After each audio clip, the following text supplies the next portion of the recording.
Alexandre Dubé. Une rigueur incontestable. Bon, je vous rassure tout de suite, le REM fonctionne ce matin. Ok, on peut pas dire la même chose hier. Ça a été assez le bordel, si bien que Pulsar, qui est à la tête du REM. Pulsar, vous les entendrez pas aujourd'hui ici parce qu'ils veulent pas venir en entrevue, mais ils font des conférences de presse pour dire essentiellement, oui, on doit s'améliorer, il faut fiabiliser le système pour mieux accompagner la clientèle. Vous savez, ce genre de phrases-là. Hier, il y a eu toutes sortes de problèmes. Ça a été paralysé une bonne partie de l'avant-midi. Il y a eu un bris d'équipement, puis après ça, il y a eu un autre incident externe par rapport au REM. Écoutez, c'est plus que juste une anecdote, là. Puis souvent, on en parle à l'émission, puis avec Mario, puis avec Benoît. La fiabilité pour un système de transport, c'est comme important, là, tu sais, à un point tel que même le ministre Benoît Charette est sorti publiquement pour dire qu'il était préoccupé par les pannes récurrentes du REM et par leurs conséquences pour les usagers, a demandé des explications à CDPQ Infra et a fait clairement savoir que la situation était inacceptable. S'attend maintenant à ce que l'opérateur Pulsar fasse toute la lumière. Vous comprenez que la pression commence à s'accentuer. Robert Poëti, ancien ministre des Transports. Bonjour, M. Poëti. Hey, bonjour à vous. Ministre des Transports, là, pense pas que vous auriez été bien content de voir l'état du REM? Ben, écoutez, actuellement, c'est certain quand on fait le bulletin du REM, ça peut être inquiétant. On doit se dire quand même que ça a été mis en service en 2023. On cumule beaucoup de pannes. M. Poëti. Et on doit... Je pense que vous êtes branché sur le même système que le REM. Parce que on va vous appeler. Oui, c'est très intermittent. Ça va faire partie. Bon, ça va être notre question du jour d'ailleurs pour la tribune téléphonique, Isabelle. Est-ce rendu complètement inacceptable, là? La situation du REM, la fiabilité, tu sais, on en rit, on dit souvent, faut que le REM ait le vent dans le dos, faut pas qu'il grêle, faut pas qu'il... Pas de caille de rosée non plus. Non, mais c'est rendu une vraie farce, là. Comment vous trouvez la situation, chers amis? 187 Cube Radio, 1877-827-2346 par téléphone. Il y a Oli qui est en studio pour vous répondre. Même si vous n'êtes pas dans la région de Montréal, ce qu'on entend du REM, le transport en commun, quand c'est pas nécessairement une habitude prise non plus, est-ce que ça vous freine justement d'adhérer à ce genre de mode de transport? On a retrouvé Robert Poëti. Monsieur Poëti, vous m'entendez bien? Oui. Bon, oui, poursuivez sur votre élan. Mais en fait, ce que je disais, c'est que le REM est en fonction depuis 2023. Il y a eu des pannes, il y a eu des ajustements, il y a eu des planifications d'entretien. Donc, on planifie un entretien, un peu comme nos routes, malheureusement, dans le sens où on l'a pas assez fait. Là, on le fait davantage parce que on veut pas être pris avec des entretiens majeurs qui vont durer beaucoup de temps. Alors, donc, quand on regarde son bilan, là, c'est pas top. Mais c'est quand même un nouveau système qui a beaucoup d'avenir, qui se prolonge de station en station. Donc, moi, je peux pas complètement les rendre... ils sont imputables, mais d'être trop critiques. Cependant, sur le plan de la communication, ça, ils ont un problème. Honnêtement, ils ont un problème sérieux. Qui êtes-vous? Les médias, lorsqu'ils qui font une conférence de presse, un point de presse, quand j'étais à la Sûreté, là, il y a des fois, là, j'aurais eu envie de pas aller expliquer les affaires. Puis que tanné. Parce qu'on se dit, mais vous êtes obligés, parce que c'est qui les médias? C'est les citoyens qui n'ont pas le temps de suivre l'ensemble de l'œuvre, puis qui s'informent avec les médias d'information.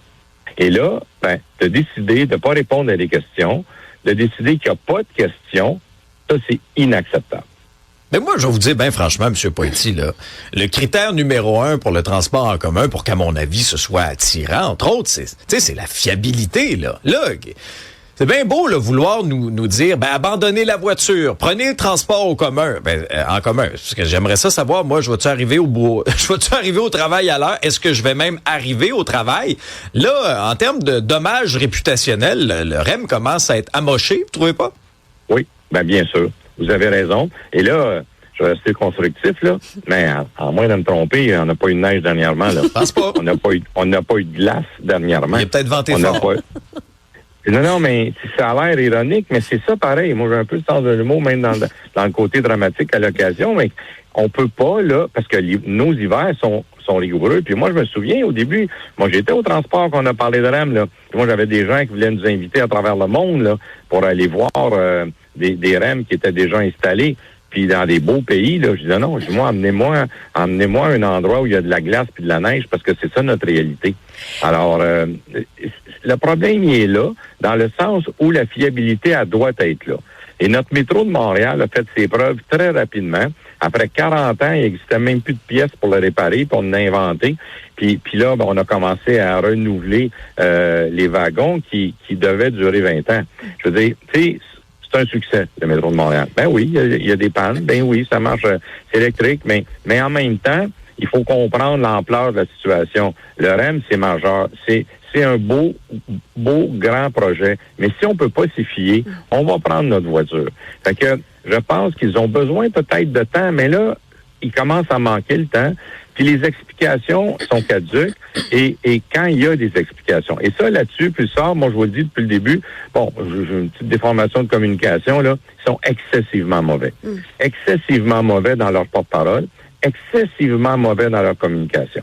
Et ça, ben, je pense que si les gens savaient ou comprenaient, oui, il y a une problématique, voici, c'est ça, mais ils ne le font pas ou ils le font très peu, et quand ils le font très mal. Quand on regarde les réactions sur la messagerie texte, tu sais, Vincent traduit REM par rendre en marchant. C'est comme, oui. Antoine dit, bon, maintenant, moi, j'avoue que je ne prends plus le REM, je prends ma voiture. Est-ce que, bon, là, on en parle à court terme, mais est-ce qu'il peut y avoir des dommages réputationnels à long terme, même si on règle tous les problèmes, puis dans 2 mois, ça se passe bien, est-ce qu'il pourrait y avoir des impacts plus à long terme? Ouais, c'est ça le mot.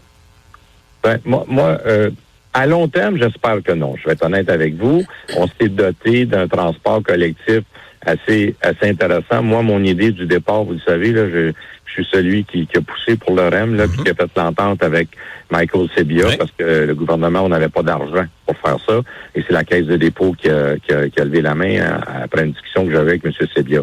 Ce que je veux vous dire, c'est que même moi, ça devait aller les hubs, là, ou les terminus principaux, c'était Vaudreuil.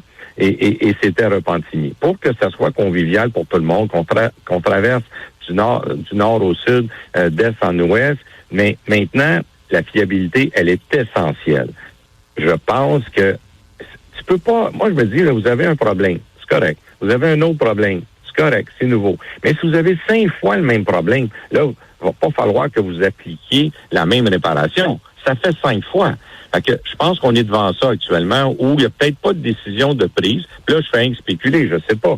Est-ce que ça coûterait plus cher changer certaines choses, changer certaines pièces, modifier certaines installations pour éviter ces pannes-là? Je sais pas. Mais si c'est ça la raison, elle est pas bonne. Il y en a plus. S'il faut réinvestir dans le REM pour sa fiabilité, bien que Pulsar le fasse. Ils ont accepté le contrat, ils ont été payés pour le faire. Maintenant, il faut qu'ils s'assurent que ça fonctionne. Puis si ça coûte plus cher pour le faire bien fonctionner, ben qu'ils passent à la caisse et qu'ils le fassent. Il y en a plusieurs qui parlent aussi des fameuses lignes d'autobus express, la 45, la 90. Là. Il y en a plusieurs qui aimeraient revoir ça parce que installer le REM, ça a aussi eu des inconvénients pour ce qui marchait déjà, les autobus qui étaient bien en place. C'est Normand, entre autres, qui nous texte ça. Vous en pensez quoi?